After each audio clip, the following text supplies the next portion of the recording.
안녕하세요, 조승현입니다.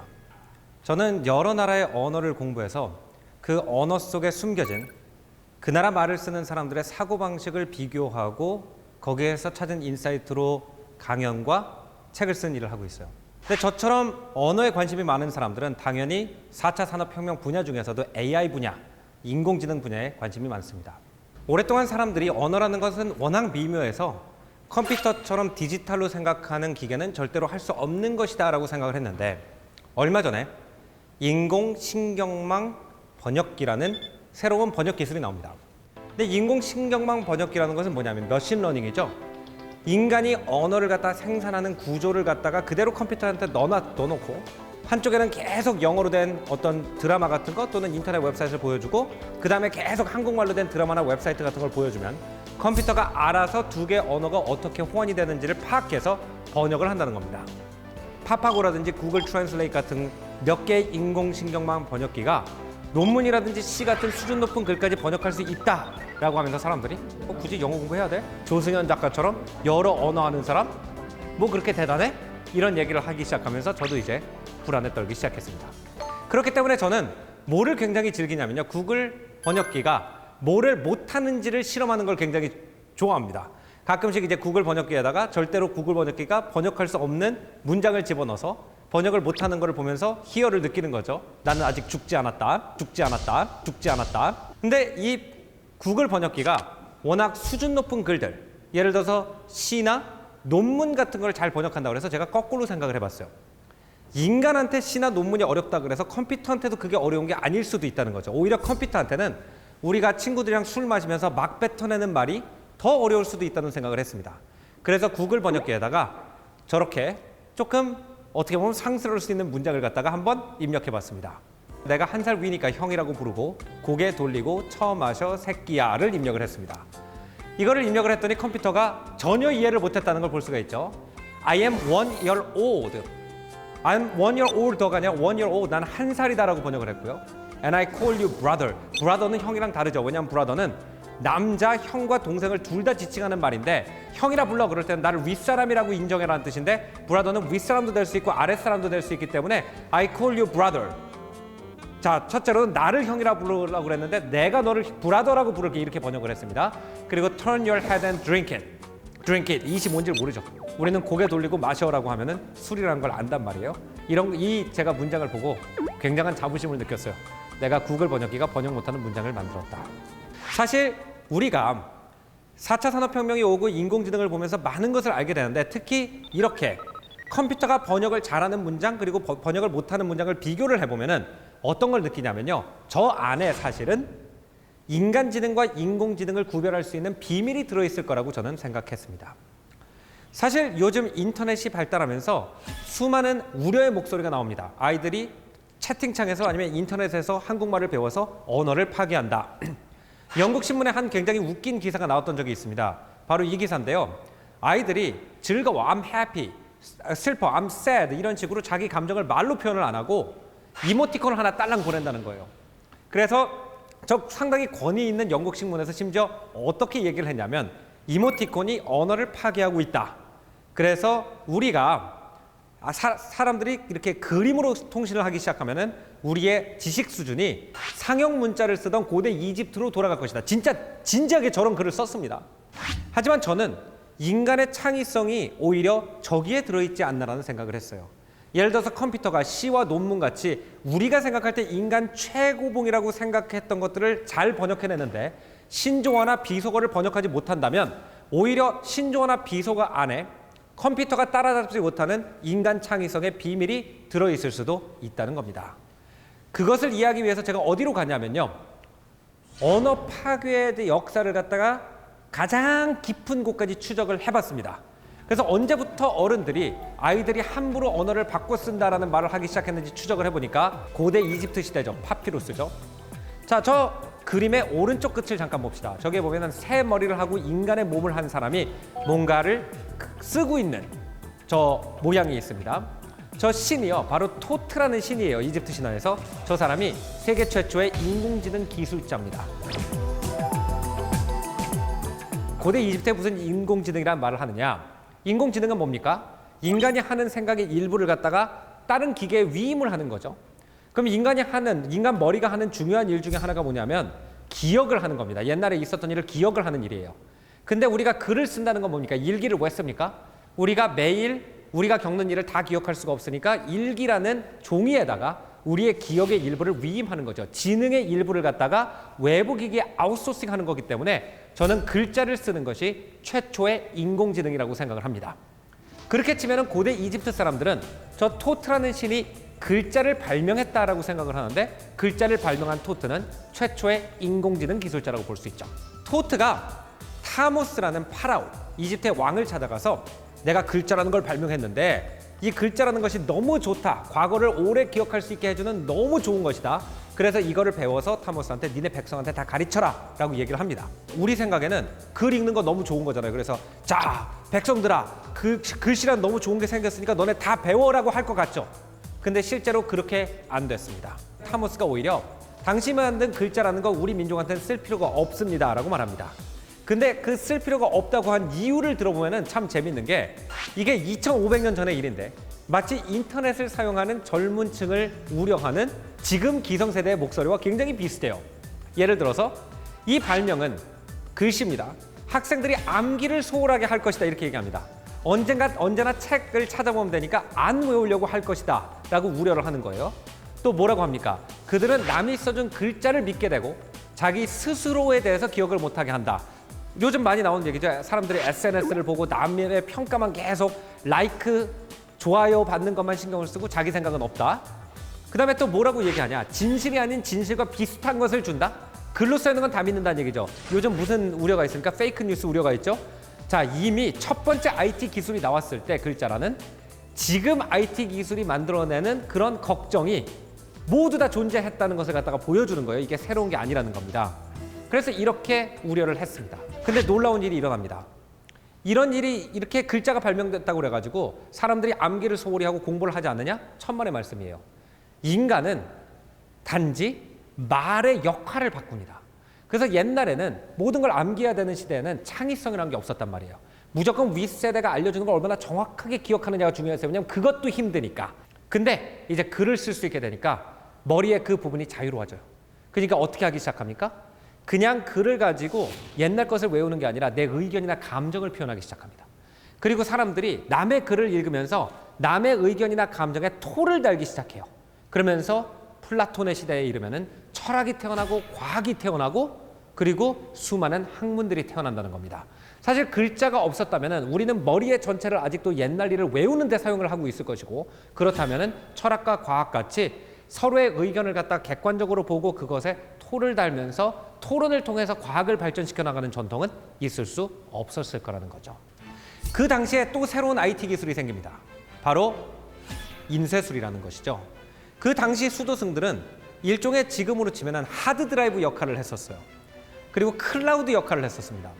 그게 무슨 얘기냐? 옛날에는 책이 한 공간에 하나밖에 없는, 전 세계에 한 권밖에 없는 책들이 굉장히 많았습니다. 그러면 만약에 불이 나가지고 그 수도원이 불타버리면은 그 책은 영원히 인류한테 유실이 되는 거예요. 그런데 그때 어떤 사건이 일어나냐면은 구텐베르그가 아시아에서 들어온 인쇄술을 갖다가 상용화 수준까지 끌어올려요. 굉장히 싸게 책을 만들 수 있는 방법을 개발을 합니다. 그러다 보니까 옛날에 수도승들이 한자 한자 베끼던 이 책이라는 것을 엄청나게 찍어낼 수가 있게 돼요. 그러면 이것이 사실 인류 전체로 보면 너무나 좋은 일이에요. 왜냐하면 옛날에 책이 2권밖에 없었다. 그러면 정말 수천 년 동안 이어져 오던 철학자의 지혜가 불 한두 번 나면 그냥 없어지는 경우가 많았습니다. 그런데 인쇄술이 생기면 뭐가 됩니까? 지금 우리가 말하는 매시브 클라우드 테크놀로지가 되는 거예요. 똑같은 책을 갖다 3,000권을 만들어가지고 3,000개 다른 사람의 집에 보관을 할 수가 있습니다. 그러면 일종의 지식의 블록체인처럼 그 중에 한 2조각이 없어져도 나머지 2,998조각이 살아있기 때문에 인류 전체의 데이터베이스에서 그 지식이 유실되지 않아요. 그럼 너무나 훌륭한 거잖아요, 인쇄술이. 근데 그 당시 지식인들은 어떻게 얘기하는지 보겠습니다. 요한 하이데르버그라는 수도승이 뭐라고 얘기를 했나? 수도승이 손으로 하는 모든 일 중에 손으로 성서를 베끼는 일만큼 수도승에게 어울리는 일은 없다. 그러니까 성서를 갖다 지금 찍어낼 수가 있게 됐는데도 그거 베끼는 일이 수도승이 하는 일 중에 가장 고견한 일이기 때문에 이 인쇄술 별로 안 좋은 거라는 거죠. 만약에 인쇄가 존재한다는 이유로 글자를 쓰는 것을 소홀히 한다면 그는 진짜 성서를 사랑하는 자라 할 수 없을 것이다. 이런 식으로 얘기를 했던 겁니다. 그런데 인쇄술이라는 건 또 언어의 의미를 완전히 바꿔버립니다. 인쇄술이 있었기 때문에 존재할 수 있던 스타 중에 한 명이 바로 셰익스피어예요. 셰익스피어는 극작가입니다. 근데 옛날 인쇄술이 있기 전에 극작가 같은 경우에는 자기 동네에서만 유명했어요. 왜 그러냐? 그 사람의 연극을 직접 가서 볼 수 없는 사람은 그 사람을 몰랐습니다. 그 사람의 작품을 몰랐어요. 인쇄술이 생기면서 셰익스피어의 극본을 갖다가 막 이제 인쇄를 해가지고 각 마을을 보냅니다. 그러면은 여러 마을에서 셰익스피어의 공연이 이루어질 수가 있고 또 셰익스피어를 한 번도 못 본 사람도 이 사람의 이름을 알겠죠. 그러면서 셰익스피어의 극을 공동으로 알고 있는 사람들이 생겨요. 옛날에는 런던에 있는 수가 다르고 맨체스터에 있는 수가 다르고 리즈에 있는 수가가 다르다가 모든 영국에 있는 사람이 셰익스피어를 읽고 자랐기 때문에 셰익스피어를 인용해서 얘기하거나 셰익스피어 안에 있는 문장을 인용해서 얘기하면 영국 북쪽 끝에서 남쪽 끝까지 있는 사람이 다 소통을 할 수 있는 영국 언어가 생겨요. 너무나도 좋은 거죠. 어떻게 보면은 영국 전체에서 똑같은 말을 쓸 수 있게 해줬습니다. 글자를 가지고 있었기 때문에 우리가 철학을 갖다가 개발할 수 있었고 과학을 발전시킬 수가 있었어요. 그리고 인쇄술이 있었기 때문에 우리는 지금 16세기, 17세기의 지식인들이 썼던 책 한 권밖에 없었다면 그게 유실되면 우리가 읽지 못한 책을 갖다가 에라스무스 같은 책을 오늘날까지 읽을 수가 있습니다. 많이 남아있기 때문에. 그런데 왜 사람들이 이런 변화가 있을 때마다 걱정을 표하냐? 제가 생각할 때는 인간이 가지고 있는 언어 능력이 우리가 생각할 때도 무서울 정도로 유연하고 우리가 생각할 때도 불편할 정도로 창의적이기 때문에 그렇다라고 생각합니다. 언어를 사용할 때 우리가 어떤 방식으로 또 얼마나 창의적으로 언어를 사용하길래 사람들이 우리 스스로가 두려울 정도인지 한번 같이 알아볼게요. 우리가 진짜로 언어를 어떻게 사용하나. 자, 이 그림을 한번 보겠습니다. 이 그림을 보면 가운데 X자가 있죠. 저 X자가 무슨 색깔입니까? 잘 모르겠죠. 제가 이 질문을 하면은 뭐 황토색이다, 베이지색이다, 뭐 청록색이다 여러 얘기가 나옵니다. 그 대답을 일단 머릿속에 저장을 하세요. 그 다음에 두 번째 그림을 보겠습니다. 저 배경 색깔이 무슨 색깔입니까? 자, 이 배경 색깔과 아까 그 X자 안의 색깔을 같은 색깔로 부르시겠어요? 다른 색깔로 부르시겠어요? 그러면 다른 색깔로 부르겠다는 분이 상당히 많아요. 아까는 베이지색이라고 부르다가 지금은 갈색이라고 부르겠다든지. 근데 사실 두 색깔은 같은 색깔입니다. 알벨스라는 화가가 이 두 개의 그림을 대련으로 그려요. 그래가지고 똑같은 두 개의 페인트를 가지고 배열만 바꿔가지고 두 개의 그림을 만들었는데 알벨스가 하고자 하는 말은 뭐냐면은 인간이 이만큼이나 믿을 게 못 된다는 얘기를 하고 싶었던 거예요. 인간의 언어는 말랑말랑합니다. 우리는 정확하게 어디서부터 어디까지가 초록색이고 어디서부터 어디까지가 파란색인지 몰라요. 왜? 우리 인생이 말랑말랑하기 때문에. 예를 들어서 옛날에 좀 이렇게 닭살 돋는 그런 영화 같은 거 보면 연인들이 이제 올라가가지고 무지개를 보잖아요. 언덕 같은데. 그래서 저 무지개 색깔 중에서 나는 어떤 색깔 같아? 막 이런 닭살나는 질문 하지 않습니까? 그러면은 너는 열정적인 사람이야. 그래서 난 너가 빨간색 같아. 이렇게 얘기를 하면 말도 안 되는 얘기죠. 빨간색이랑 열정이랑 무슨 관계예요?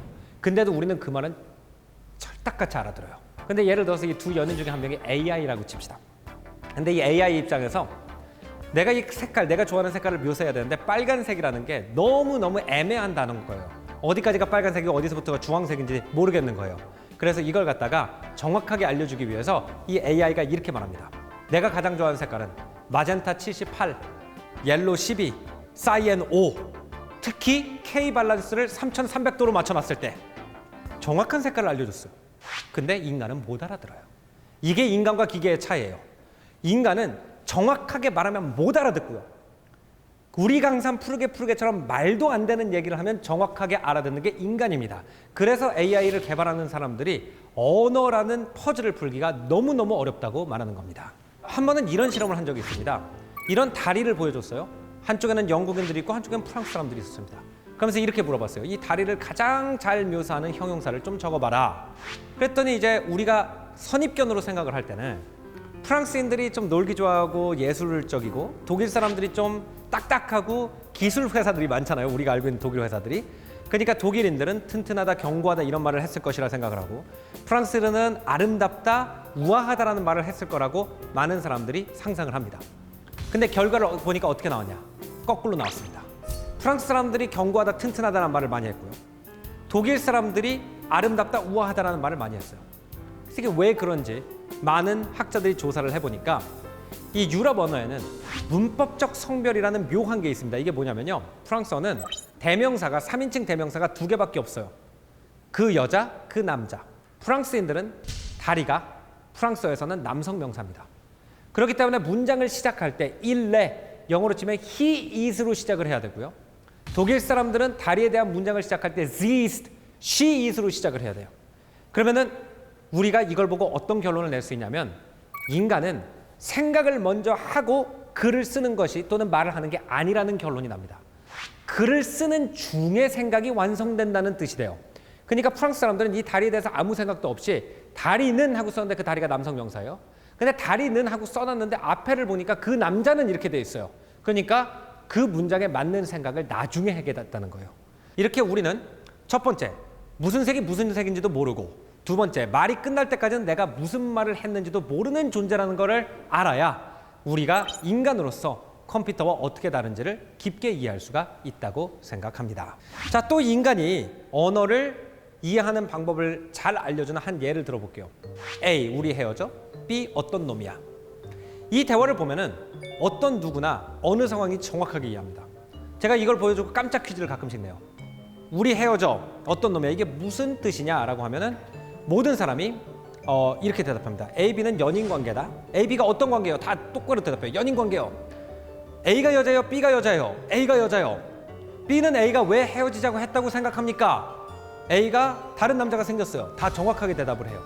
근데 여러분이 말한 그 힌트가 이 텍스트 안에 아무데도 없어요. 이 글만 보고는 도저히 그 내용을 알 수가 없습니다. 심지어 이 글을 보면요, 우리가 컴퓨터가 빅데이터에 가능하다고 하는데 이 대화는 스몰 데이터 중에 스몰 데이터예요. 딱 4개 단어밖에 없습니다. 심지어 배경도 새까맣게 처리돼 있고 이름도 없어요. A, B입니다. 거기다가 더 중요한 건 뭐냐면요, 우리 헤어져의 헤어져가 오자예요. 어휘로 돼 있어야 되는데 아이로 돼 있단 말이에요. 근데 인간은 그걸 건너뛰어요. 4단어 중에 한 단어가 틀린, 다시 말하면 25%의 정보가 오류인 4개의 단어만 보고도 저게 뭔지 정확하게 알아내는 게 뭐냐면은 인간의 언어입니다. 그것이 인간의 오묘함이에요. 인간은 어떻게 이 묘한 언어를 갖다가 알아듣는지 우리 내면에 들어가서 한번 파보겠습니다. 저는 항상 언어에 대해서 얘기를 할 때 이 귀여운 강아지 사진을 들고 다닙니다. 왜냐면은 한국인들이 개라는 동물을 언어에서 어떻게 쓰는지를 보면은 인간 언어에 대한 수많은 그 수수께끼에 대한 열쇠가 그 안에 들어 있습니다. 우리가 어떤 사람을 싫어한다고 했을 때, 자, 우리가 만약 컴퓨터라면 이렇게 하겠죠? 한쪽에 내가 인간한테서 좋아하는 걸 쫙 평점을 두고 그거는 플러스 점수를 줄 거예요. 그 다음에 한쪽에다가 내가 인간에 대해서 싫어하는 걸 쫙 나열을 하고 마이너스 점수를 준 다음에 플러스 점수를 다 더하고 마이너스 점수를 다 더한 다음에 너는 이런 단점이 있고 이런 장점이 있기 때문에 내 생각엔 너는 마이너스 70점짜리 인간이야. 굉장히 정확하죠. 근데 이런 식으로 우리가 말을 했다 그러면 상대편은 그게 욕이라는 걸 못 알아들어요. 그게 인간입니다. 근데 우리는 대신 거짓말을 할 수 있어요. 그렇게 진실을 알려주는 것이 아니라 그 사람이 아닌 거라고 부를 수가 있습니다. 나는 너가 개의 새악기라고 생각을 해. 이렇게 얘기를 하면은 놀랍게도 바로 알아듣습니다. 근데 그 사람은 개의 새끼가 아니죠. 그 사람은 사람의 아들입니다. 아니 또는 딸이에요. 그럼에도 불구하고 우리는 사실이 아닌 말을 했어요. 인간을 개라고 불렀어요. 근데 그 거짓말은 정확한 의미를 가지고 있는 거짓말이고, 아까 그 엑셀 시트 나의 진실은 전혀 전달이 안 되는 진실이라는 겁니다. 이렇게 개가 욕으로 쓰이다가 언어에서는 인버전이라고 해가지고 상당히 많은 경우에 윗세대의 욕이 갑자기 아래세대의 칭찬으로 변질하는 경우가 많습니다. 그런 게 뭐냐? 이 개라는 단어가 갑자기 칭찬을 쓰이기 시작하죠. 우리나라 말에서도. 그래서 청년들이 개 멋있어, 개 예뻐, 개 쩔어 이런 단어들을 쓰기 시작하단 말이에요. 심지어 제가 어떤 인터넷 댓글에서 이런 말을 본 적이 있습니다. 개사이다. 무지하게 시원하다는 뜻이에요. 그죠? 한쪽에 근데 가만히 생각을 해보세요. 이거를 갖다가 미술사적으로 분석을 해봅시다. 한쪽에 멍멍이가 있고요. 한쪽에 청량 음료가 있습니다. 근데 멍멍이하고 청량 음료를 같이 놨더니 매우 시원하다는 감정이 됩니다. 얼마나 포스트 모던합니까? 그죠? 이 포스트 모던한 예술을 갖다가 우리 청년들이 매일 만들고 있는 거예요. 뭘로? 언어를 통해서. 사실 제가 생각했을 때 모든 단어는 시입니다. 그죠? 우리가 학교에서 뭐 내 마음 진달래, 뭐 진달래처럼 뭐 늘어놓으니 뭐 지리 밟고 가서도 이런 건 시다. 이건 아름답다라고 얘기를 하지만 개쩔어 이런 단어는 그거 비속어야, 언어 파괴야 이렇게 얘기를 하잖아요. 근데 깊은 인간의 내면 속으로 들어보면은 똑같은 작용이란 말이에요.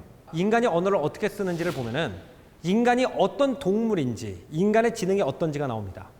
우리는 흔히 어렸을 때부터 인간은 동물과 다르게 객관적이다, 배울 줄을 안다 이런 얘기를 많이 했어요. 근데 이렇게 보면은 인간이 인간만큼 배움에 부적합한 동물도 없다는 결론이 나와요.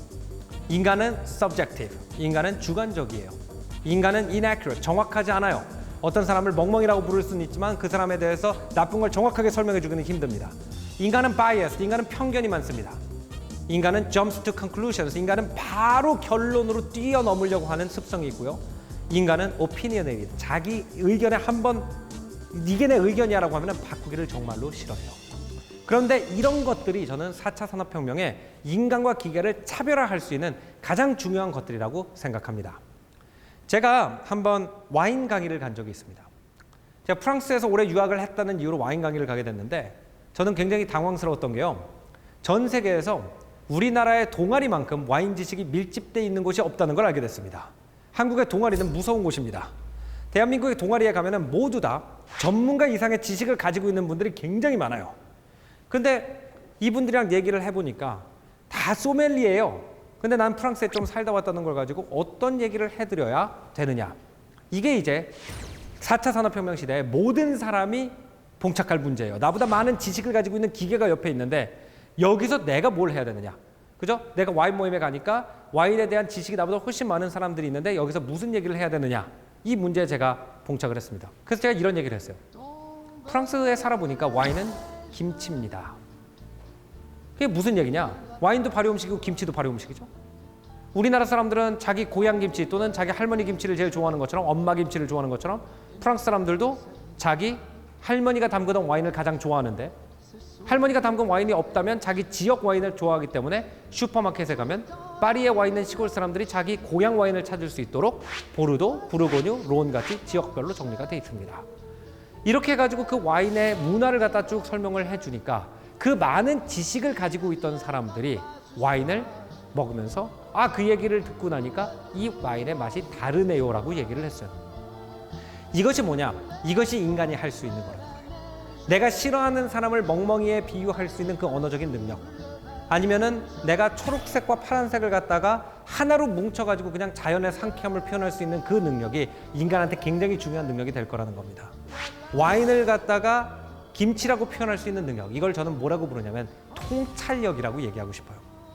옛날에는 우리가 독서를 통해서 글을 읽어내리고 그것을 이해해서 지식을 가질 수 있는 사람, 그 사람을 갖다가 뛰어난 인재라고 말했다면 지금은 내 머릿속에 있는 지식이 내 인생 경험과 하나가 돼가지고 어떤 성찰의 순간이 나타나가지고 그것이 인생에 대한 또는 내가 종사하고 있는 직종에 대한 통찰로 이루어지는 사람, 그 통찰은 뭡니까? 남들이 그 물건을 묘사하기 위해서 쓰지 않던 또 다른 스토리, 다른 이야기를 만들 수 있는 사람의 시대라고 생각을 해요.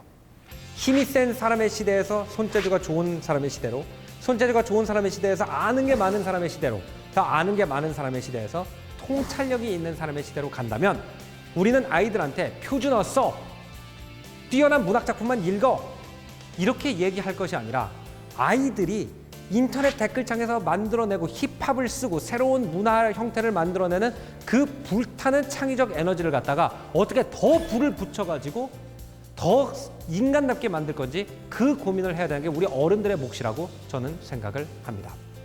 지금까지 우리의 교육, 지금까지 우리가 인간에 대한 사고는 인본주의의 시작이라고 여겨지는 데카르트의 사고방식이었습니다. 데카르트가 뭐라고 말했습니까? cogito ergo sum.